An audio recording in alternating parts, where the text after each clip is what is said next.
L'invité du jour, animé par Aurélie Véron. L'invité du jour sur Espoir FM, aujourd'hui, c'est Corinne Rozé. Bonjour Corinne. Bonjour. Alors, vous êtes la fondatrice et la présidente d'une association qu'on a envie de présenter parce qu'elle fête très bientôt ses 10 ans. C'est l'association Art Corps pour des échanges artistiques et des actions solidaires. Ça, c'est son petit slogan. Oui.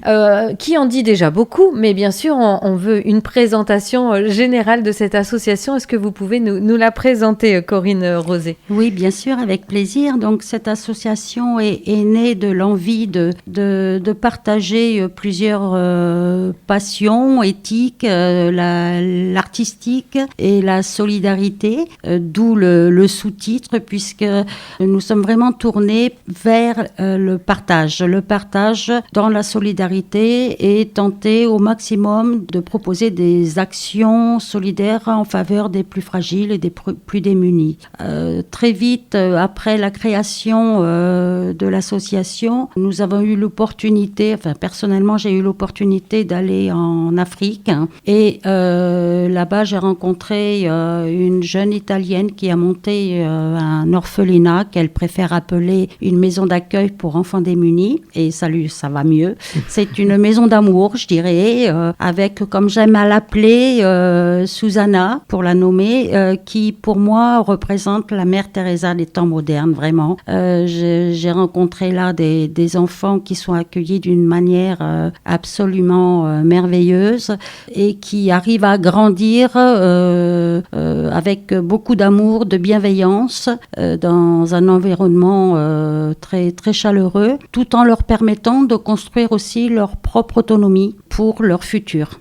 Donc, dès cette rencontre, notre association s'est principalement, ces dernières années, tournée vers le soutien à cette structure là, qui s'appelle la Maison Sans Frontières, entre guillemets la MSF, voilà, qu'on peut retrouver sur les réseaux sociaux, Facebook.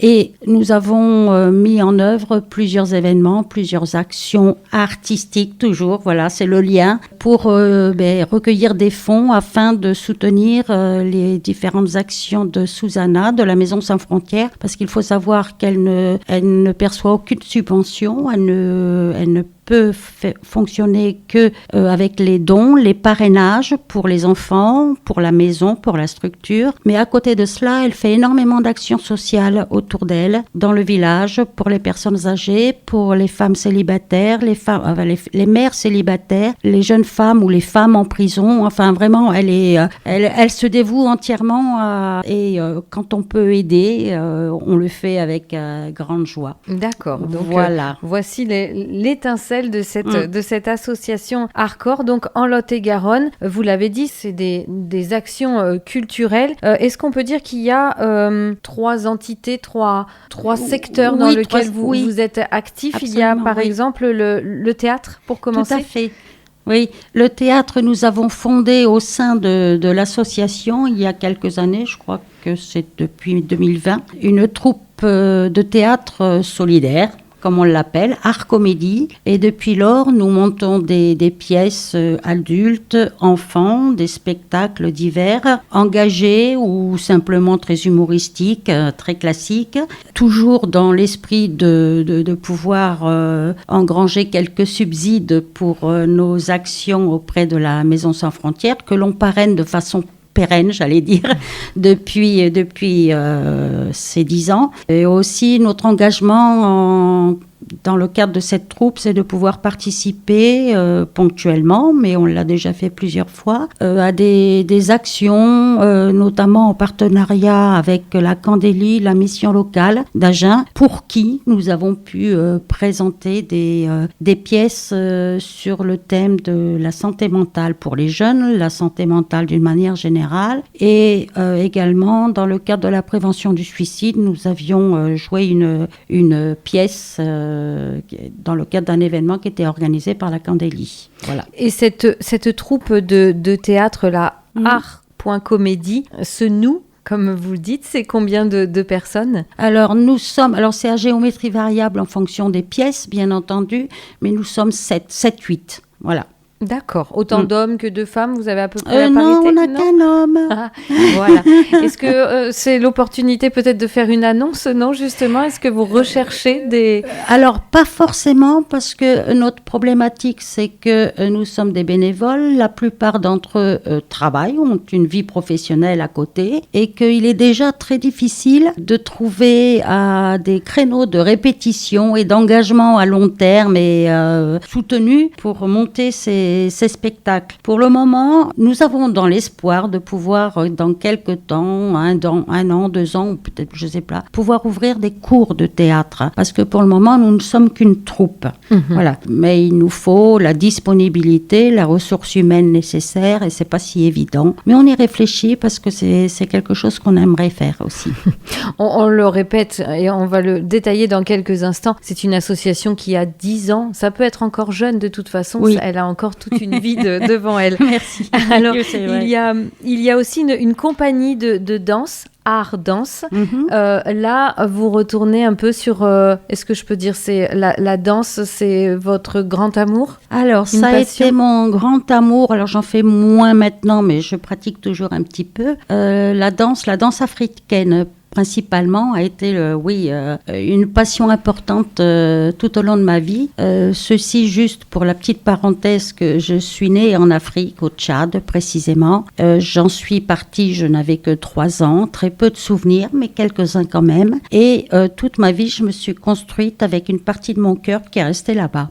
Et ça a été, la danse a été pour moi justement le fil que j'ai pu tisser avec ce continent, que je n'ai pu redécouvrir qu'en 2016 quand je suis allée au Togo. Voilà. D'accord. Donc concrètement, au passage d'Agen, cette compagnie de danse, qu'est-ce que ça représente? Vous voyez une fois par semaine? Alors là toujours, en fait, nous avions ouvert des ateliers de danse avec un danseur contemporain tchadien, le premier qui ait eu une carrière internationale, il faut le souligner, parce que le Tchad a des difficultés à pouvoir, au niveau artistique, être valorisé. Nous nous sommes rencontrés ici, sur Agen.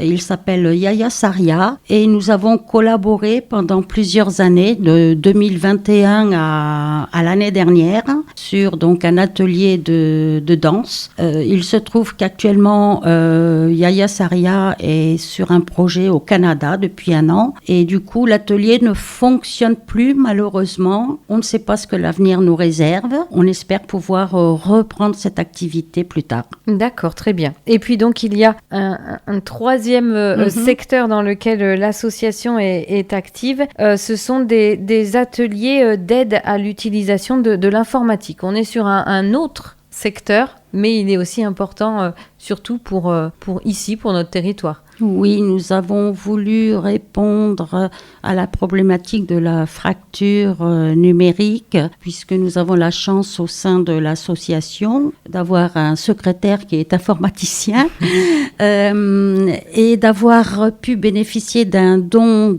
d'ordinateur par la Massif. Et nous avons donc mis en place l'année dernière un atelier numérique à destination des plus fragiles. Et nous nous sommes tournés vers la structure du centre d'action sociale du Passage, puisque nous sommes basés au Passage, avec lequel donc nous avons collaboré pour la tenue de cet atelier hebdomadaire pendant 1 an.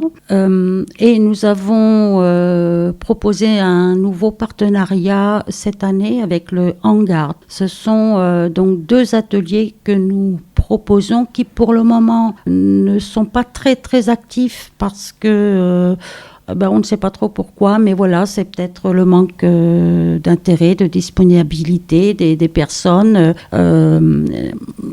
Mais cet atelier est ouvert et nous souhaiterions très vivement pouvoir le poursuivre. C'était une de nos actions prioritaires de l'année dernière.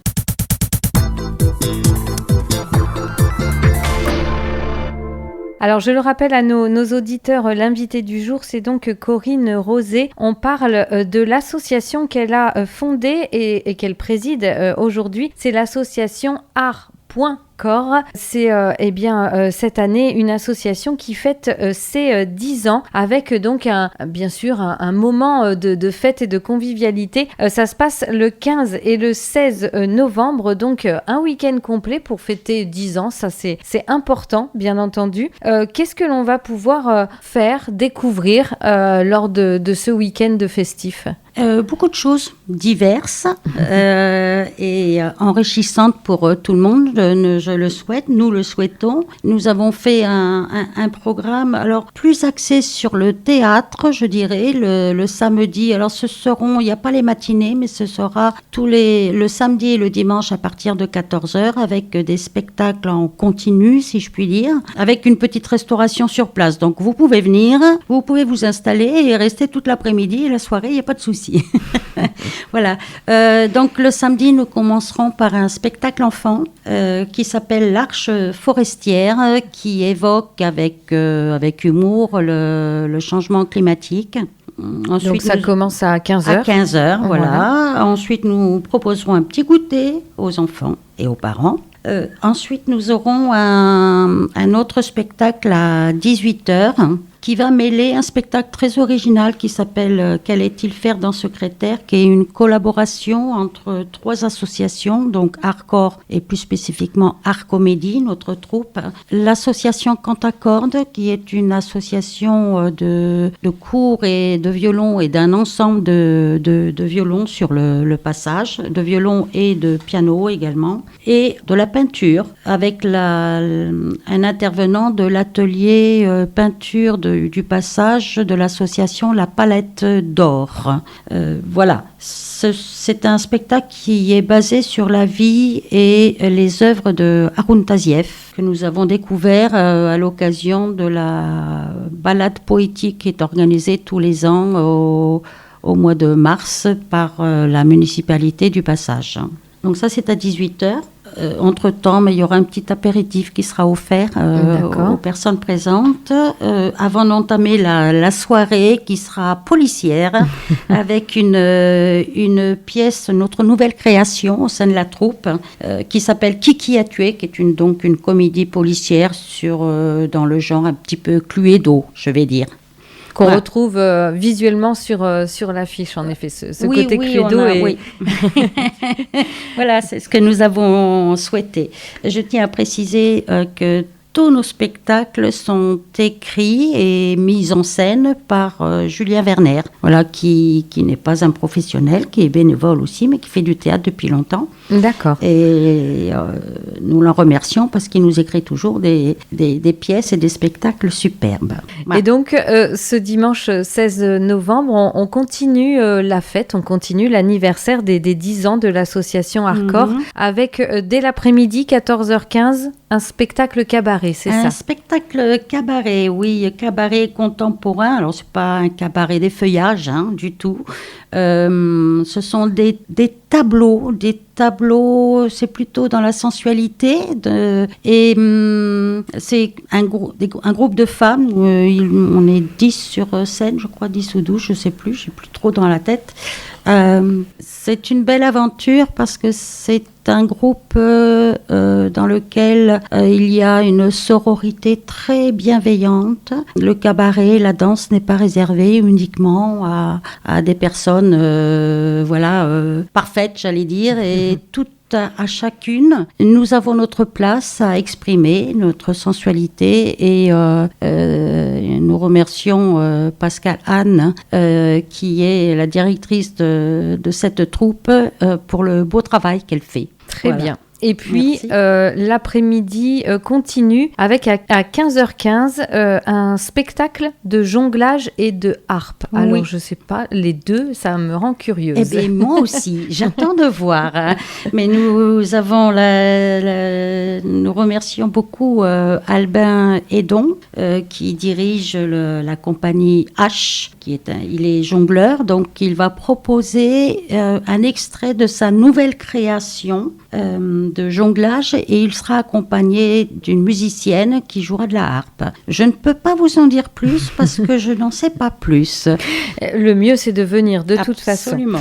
Et puis, enfin, à 16h et jusqu'à 20h, c'est un Afro-Slam Jam solidaire. Alors, est-ce que vous pouvez nous expliquer qu'est-ce que c'est?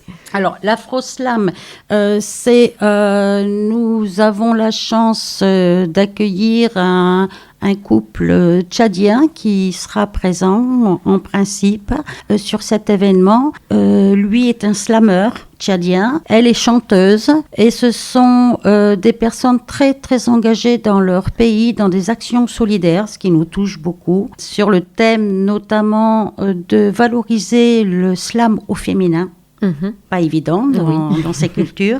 Et également dans la mise à disposition de livres dans les prisons, qui est aussi encore quelque chose de très particulier. Enfin, voilà, ce sont des personnes, et notamment Saïba, qui est le slameur, qui est très très engagé dans des actions solidaires et j'espère avoir le plaisir de pouvoir les avoir avec nous. Ils ont un petit problème de délai de visa, comme ça arrive souvent dans ces pays, mais normalement ils devraient être là. Bon, voilà. super. Et de toute façon, ils font partie de quoi qu'il en soit du jam solidaire. Voilà, le jam étant une réunion de musiciens, une réunion plus ou moins informelle, où des musiciens, et nous les en remercions vivement, j'en citerai quelques-uns pour les remercier déjà à l'antenne, qui viennent très généreusement proposer de leur temps et de leur qualité et énergie, qualité artistique et énergie sur scène.